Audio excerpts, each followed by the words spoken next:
नमस्कार दर्शक मित्रों, आप देख रहे हैं जीपीएमसी न्यूज़ 24/7 લાઈવ।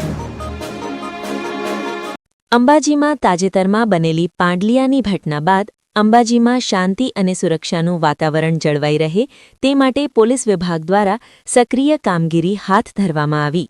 અંબાજી ટાઉન વિસ્તારમાં પોલીસ દ્વારા ફૂટ પેટ્રોલિંગમાં ઇન્ચાર્જ પીઆઈના માર્ગદર્શન હેઠળ અંબાજી પોલીસ સ્ટાફ દ્વારા દરરોજ સાંજના સમયે શહેરના વિવિધ વિસ્તારોમાં ફૂટ પેટ્રોલિંગ કરવામાં આવી રહ્યું છે। પોલીસ કર્મચારીઓ સીધા જ જમીન સ્તરે જઈને શંકાસ્પદ સ્થળોની તપાસ કરી રહ્યા છે, જેથી કરીને કોઈપણ અનિચ્છનીય બનાવને અટકાવી શકાય અને સ્થાનિક નાગરિકો તેમજ યાત્રાળુઓમાં સુરક્ષાની ભાવના પ્રબળ બને। ટ્રાફિક નિયમોનું ઉલ્લંઘન કરનારા અને અસામાજિક તત્વો સામે લાલ આંખ।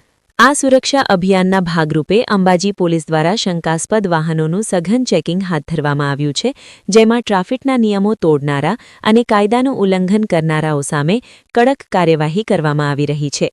આજની કાર્યવાહી દરમિયાન કાળા કાંચ ધરાવતા વાહનો, માર્ગ અકસ્માતને નોતરતા ભયજનક ડ્રાઇવિંગ અને પ્રોહિબિશનના કેસો શોધી કાઢીને સ્થળ પર દંડ તેમજ વાહન જપ્ત કરવા જેવી કાયદેસરની તજવીજ હાથ ધરવામાં આવી હતી। પોલીસની આ આક્રમક કામગીરીથી અસામાજિક તત્વોમાં ફફડાટ વ્યાપી ગયો છે। Bureau report, GPMC news 24/7 live, Ambaji.